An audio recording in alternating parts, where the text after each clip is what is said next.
Welcome to Tag Team Talk. Our guests this evening are John Knowles and Lotti Phariss Knowles, and they are filmmakers and husband and wife. Documentaries for me, even if they're not very successful as a film, I'll almost always find the content interesting, but it's so much better if the person is also a good filmmaker, because I think the message a lot of times gets lost if they don't have that strong hand as a filmmaker and the strong sense of that thesis statement when they're making the doc. And because there's so much information almost always to pull from, and it's easy to get kind of lost in that, to get off track, to get muddled, or just to pile on too much. And you just have to kind of know, like, okay, it's like any script, even with a documentary, there's kind of a script in a sense too. You can't be too precious about everything in it. You have to really kind of hone in, and that's where a good editor comes in. Absolutely. Too. Like Philip, two different Philips actually edited the two documentaries. Our Philip from Chastity Bites edited Divine, and a guy named Philip Harrison edited Vito, and they're both excellent. You have to separate kind of into two personas. You have Divine, the persona, and then you have Glenn, the man. Yeah. Right. And he was on whenever he was seen in public, but then he had a very active private life as well. Absolutely. He was not divine. Yeah. Let's take a look at this. I can't wait to see this clip. People like to laugh at sex, people like to laugh at dirty things, and people love to be shocked, I think. You make my nips get hard. So that's my job, to get out there and shock them. Divine was dangerous. Part outlaw, part serial killer. You, my dear, are dead.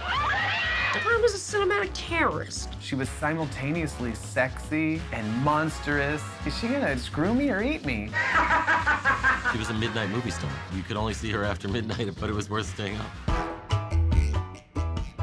A pediatrician told me that Glennie was more feminine, was masculine. He got beat up every day at school. I was very uptight about my weight and about the way I looked. When Divine finally did go out, he met gay people, and then he went out with a vengeance. Divine was breaking the rules of drag and defying them by wearing stuff that a fat person would never wear. John Waters started to make films for our own enjoyment and to keep us out of trouble. And that's how Divine got born. Immediately, everybody noticed him. Anything that John asked Divvy to do, he would do. Divine ate a dog turd, and I don't think anybody in the history of cinema is ever going to top that feat. John and Divine became a phenomenon. If they had any kind of name, he wanted to meet him. And guess what? He did. Divine was probably your typical addict, shopping and love and drugs, at some point food. He would pull a chair up to the refrigerator and eat out of the refrigerator. He would say, "Come on, Ricky, let's share a pie. Let's eat a roast." He was very depressed because he was trying to parlay this Divine character into an acting career as a man. Before, it was just always this fat transvestite with a big candy floss wig. They couldn't see beyond the paint and the exterior. He really wanted to be known as a character actor. It was really important to him. He was such a gregarious, pink piece of flesh. We just figured he'd go on forever. No one else can ever call themselves divine. That's her legacy. He stood for anybody that didn't fit in, that exaggerated what everybody hated, turned it into a style, and won. I am divine. Those heady days of the '80s. What were you like back then? You weren't making films, obviously. I actually missed the beginning of the '80s. We were overseas. My father was in the army, so we actually were in Italy. Where in Italy were you? Naples. Oh, Naples, yeah. Yeah. The American '80s were different than the Napoli '80s. Let's put it that way. Right. But in terms of being absent from American popular culture until '83, So when I got back, all my friends were like, "Oh man, yeah, we're watching MTV." I'm like, "What's that?" I wasn't even listening to music.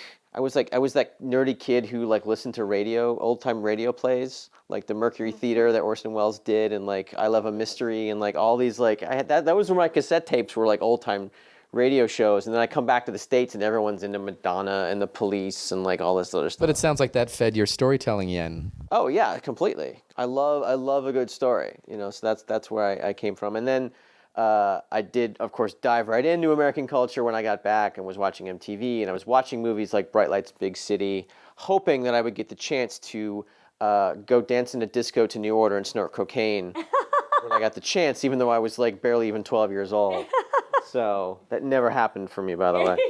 You and 20 million other 12-year-olds. Yes, exactly. It just looks so amazing and glamorous. Yeah, it's funny that we both had that. You know, I wanted, so desperately Seeking Susan made me desperately want to go to New York and go to Studio 54 and Danceteria and all those places. I'm so jealous that you got to be, you know, when you were... I got to work there and play there and everything. How did you meet and how did you reach this common ground? Our first conversation at the party we met at in Chicago in 2000 was quoting lines from the movie Showgirls. And I have to say that I can't think of a better foundation for a long-term, solid, caring relationship than the mutual love of that film. Yeah. For the first time you meet someone, when you're automatically talking about one of the best, worst films ever made, you know that person's a keeper. You know? Thank you. Yeah. I agree. Yeah, totally. That's sweet.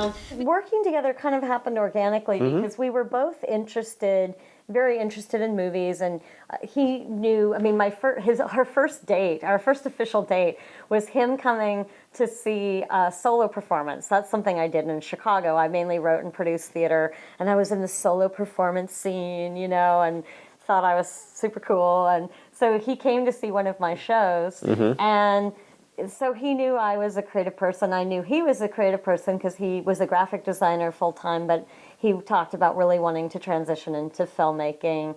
But my first camera was like this big. Yeah. Oh, sure, yeah. And actually, you were already taking film classes. I was taking film classes. I was starting to shoot short films with my friends on the weekends. They were all Chicago guys, actors, comedians, Second City people. Chicago's a great place to just try anything. Yeah. There's tons of people there with a lot of talent who are just willing to play around, and we've always found that we've complemented each other. I'm a very technical person. I'm very much behind the camera, and Lotti, when she's not in front of the camera, sometimes is also a great. You know, she's a great writer, and she's great also at producing. And your background in the theater helped you with both of those, I think. Yeah, I mean, I think producing is translatable, you know, in any format. It's just a slightly different, you know, set of people you're managing, but it's the same basic skills. But you also have tremendous visual sense that comes out of your visual art and graphic design background. My acting range is very limited and usually to naughty nuns, as Emmett. Well, let's take a look. Wacky nuns. Let's take a look at that little moment from your stage past. Okay. I'll do a really easy one this time. One of Sister Eminem's specials. What do you call that one? A holy roller! I get it. Today's mission is now fun. But I'm scared. I've heard about fun, but it's never been part of my routine. Is it true I could get addicted? Well, some say it can be habit forming.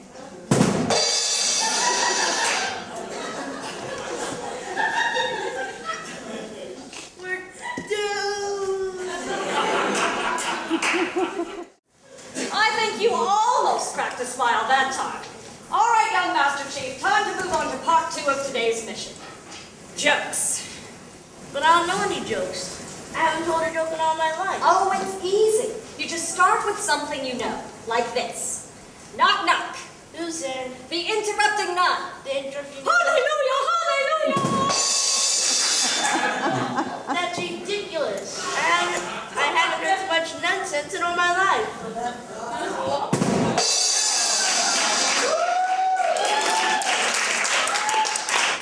Yes. And we're back. Brilliant. Yes, I can see the seeds were set right there for the naughty nun hood. Yeah.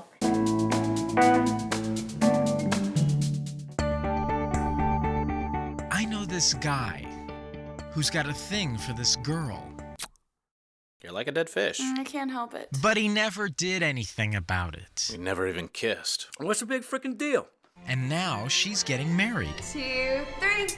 He's also got a thing for this other girl. I know you love me. But he totally blew it with her. If that's what it takes. Oh my God. He might still have a thing for this other girl, but the timing is all wrong. So this weekend, he's in Las Vegas. This is Vegas, baby. Take a gamble. Getting abused by pretty girls. You're a real pain in the ass. Do you have any his and hers jewelry? Nope. Getting sage wisdom from the delivery man. Storm the altar, slug the best man, do a Sinatra ballad, then kiss her in front of everybody. She'll eat it up. You would do that? Me? No. But you should. Maybe you know this guy. It seems to me like all your actions are geared toward getting me to give you what you want me to give you, which I don't want to give you, but you want me to want to. Was that English? Better than he knows himself. Ah, do not vomit on me.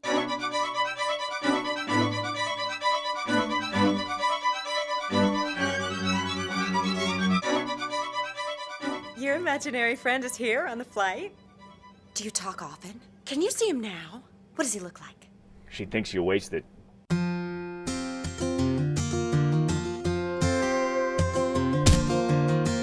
Took a room at Loret. So actually making the film together was really, kind of a breeze in terms of our relationship and how we work together. And so many people asked us afterwards, they said, how did you guys do that without killing each other? But, we had a foundation of already having worked together so many times that it was never was an issue. Yeah, and John, you'd asked too about me looking over John's shoulder, and that was another thing too, is that I, as that producer personality, I definitely have the control freak because you have to have a little, but I'm a Virgo to boot, God help us all. But, I think I could recognize that and say, okay, look, you know what? I've entrusted John to be the director of this project. And it's not just because he was sleeping with the writer and producer. I also knew he was a good director, which is why, we decided we're going to do this together. And so on set, a lot of times I had my own stuff I had to be doing anyway, but also I knew if I was around the camera too much, I would want to fall into that micromanaging of telling him a million things that were on my mind. And that wasn't going to help the movie, ultimately, I knew, and it wasn't going to help our marriage. So I really would check in briefly, and then I would just get the heck away because I knew that I needed to let him do his job and tell, again, going back Is to that the very definition of a symbiotic working relationship? Oh, completely. Yeah. Completely. And we're also rolling here on the screen some information about how to access some of your work online, including Awesome. YouTube channels and Facebook and Twitter pages. Yep. And also where you can buy a copy of Chastity Bites. That's right. It is on most VOD platforms right now and some cable video on demand, as well as available on DVD from places like Amazon.com, BestBuy.com. There it is. It's rolling right there. I see. Right there, Yeah. at all. And the VOD, iTunes, Amazon, Vudu, PlayStation, Xbox, et al. Go for it. You won't regret it. It's definitely an evening to stay in when it's talking about the Knowles work. Parental guidance suggested, or? Yes, it's unrated, but it rides a fine line between PG-13 and R. I would say. Yeah. You hear that, kids? Yeah. But we highly recommend if Mom and Dad are out. Bring out the Knowles. if you're a kid like I was, then definitely sneak a chance to watch it. Totally. Yeah.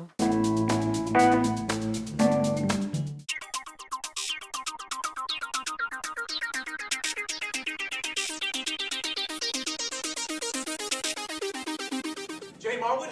Look for Jay Marwood. Hello, I'm right here, for goodness sake. Oh.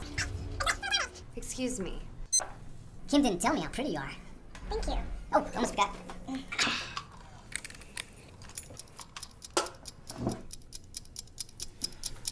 Isn't this place cool? It's fried sausage. What is that for? I'll let you know in 5 minutes.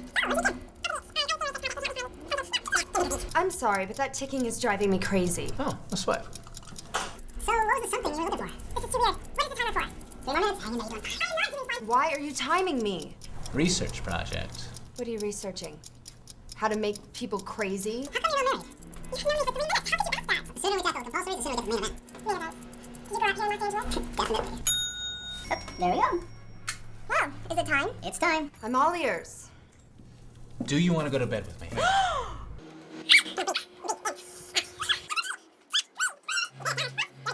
So, does this mean your answer is no? Of course it's a no. And what was the thing with the timer? It's common knowledge that a woman decides how far she'll go with you within 5 minutes of meeting you. And this is your little scheme to save time. Oh, saves money too. Until you pose that asinine question. I understand. You're not interested. Do you really think any woman would ever say yes? Look, I gotta be somewhere. I'll see you around. You have to be somewhere? I gotta be at Starbucks today, but I don't leave right now. We had a date. We did have a date, and it was nice. And now I have to go. That was no date. If you only last 5 minutes on a date, how long do you last in bed?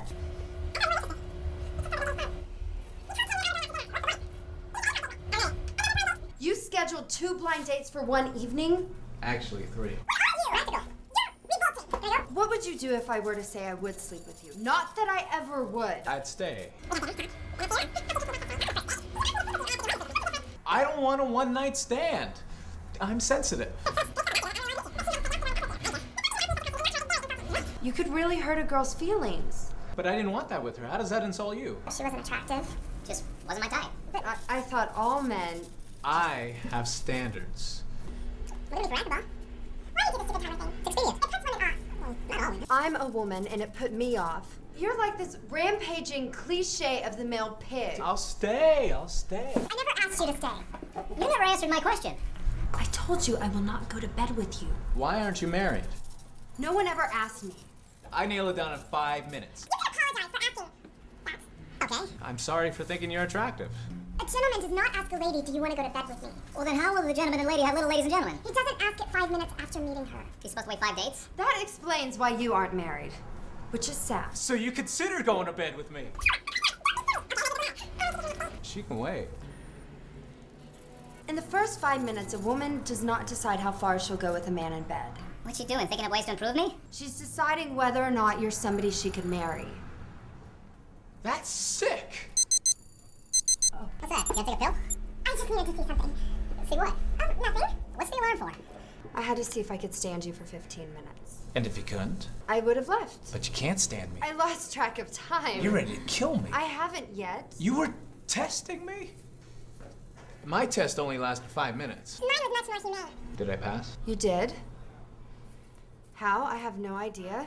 Nobody has ever passed before. But you've been on lots of dates. All hellish experiences.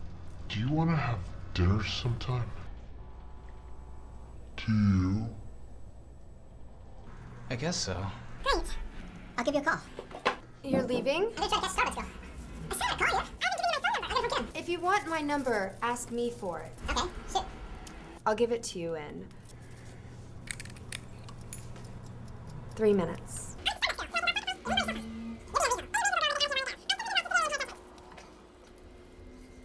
Do you bowl? I do not. What sounds like fun to you? They just opened an insect zoo at the museum downtown. I love insects. You do? Has any girl ever told you she would go to bed with you after 5 minutes? Well, No. 555. You can ask him. 555-3675. 3675. Great. are you serious? You want to go to the bug zoo? Unless you prefer the opera. Great. This is great. Bug zoo? Bug zoo.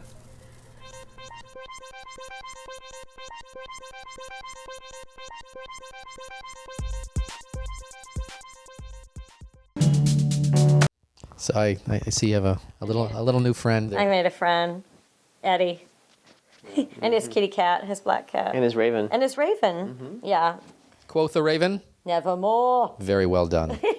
Now, what is coming up next for you two?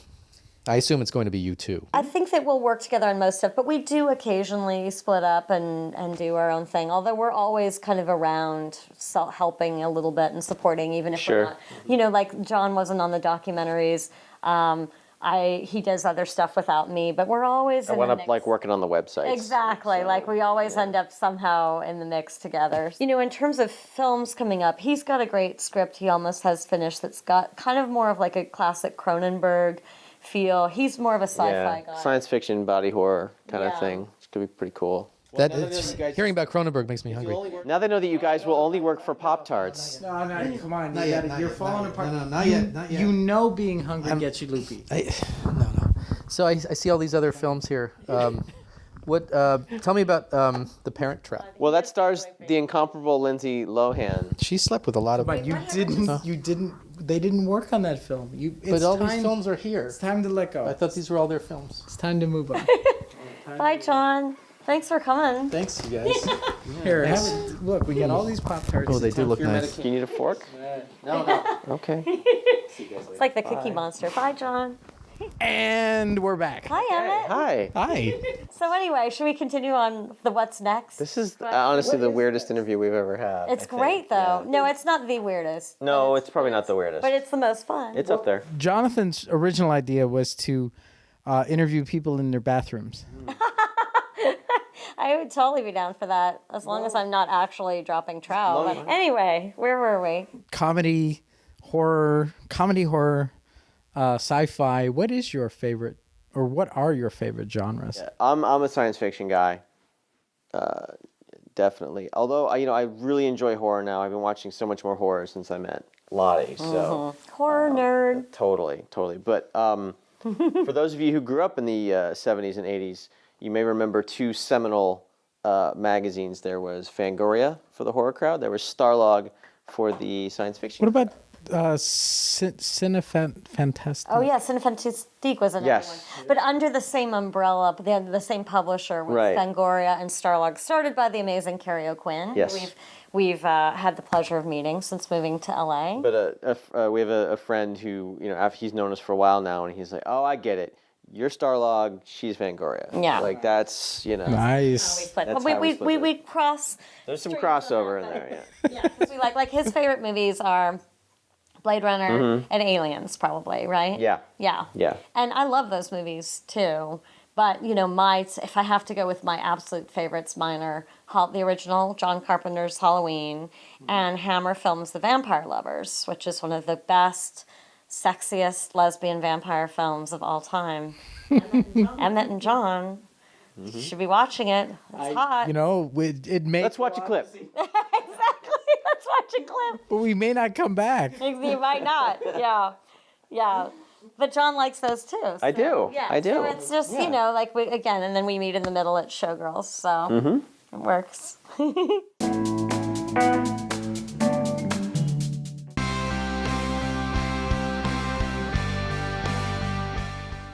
I really need some advice. Hell no.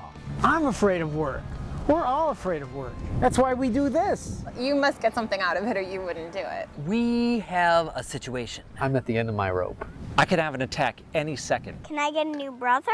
You can have this one. You were in that movie with Jake Taffeta and the Talking Mouse. They like to fool around with their suits on. Are you involved in a fur triangle? My whole life was flashing before me. It sounds like you're just not truly committed. Lately, I have been doing sensitivity training at the penitentiary. Where does it end? I will be keeping my eye on you two. I am a good boyfriend. I'm from Pasadena. Drugs? It's like I was floating for the rest of the day. I'm just gonna be more obnoxious. Why don't you go out and get really drunk or something, Are you gonna throw up? Are you guys reporters? You guys brothers. How do you feel about this man choosing golf over you? Whoa.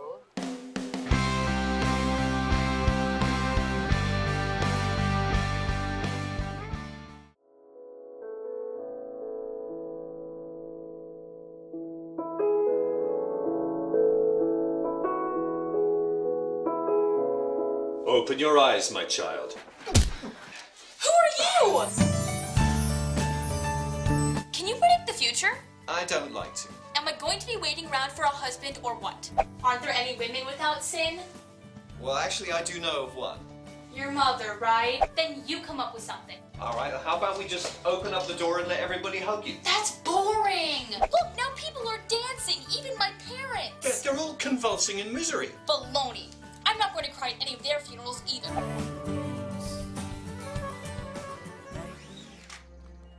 Would you please turn off that horrible music? You make me want to commit suicide. That ought to stir him up.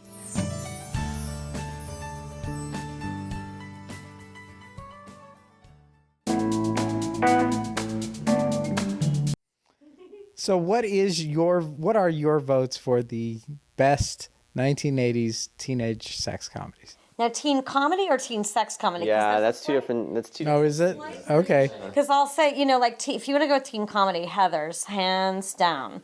But I wouldn't consider that a sex comedy. I consider that, you know, obviously more social satire and dark comedy. So Heather's absolutely. But if you want to go with sex comedy, which let's be honest, like that's a genre that is like a little skeezier and.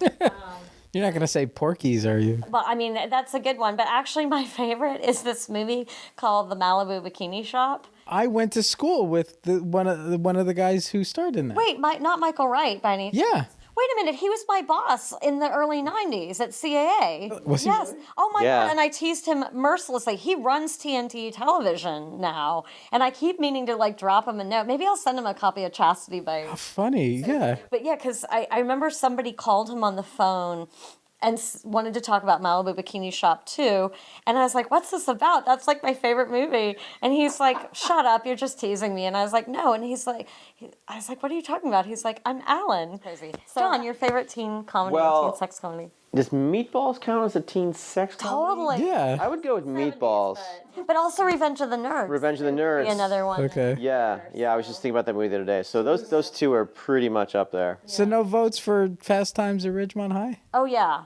But that's like, yeah, actually, no, that's the seminal. God. Okay, let me say, for teen It's sex hard to comedies, pick. If you want to go with a good one, Fast Times at Ridgemont High. If you want to go with a bad one, Malibu Bikini Shop. Totally. With our mutual friend, Michael Wright.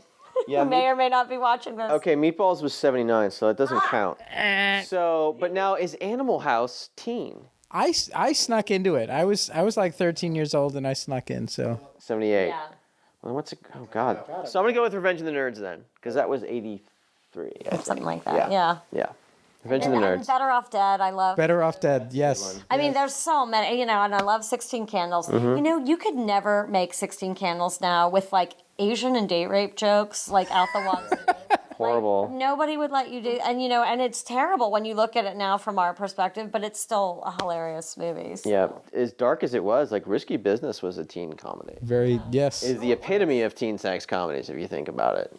Even Very darker stylish was movie. Last American Virgin. That one was upsetting. That is an upsetting movie. Now I'm just sad. Now It was. Go back to Better Off Dead and Oh, yes. Yeah. You're okay now. We're going to wrap it up here. Okay. Thank you for having us. Thank you so much. Thanks for coming. Yes. Thanks for watching. And Eddie, thanks you too. Yay. So for Tag Team Talk, I'm Emmett Loverde, and for Jonathan Arkin, thanks for watching.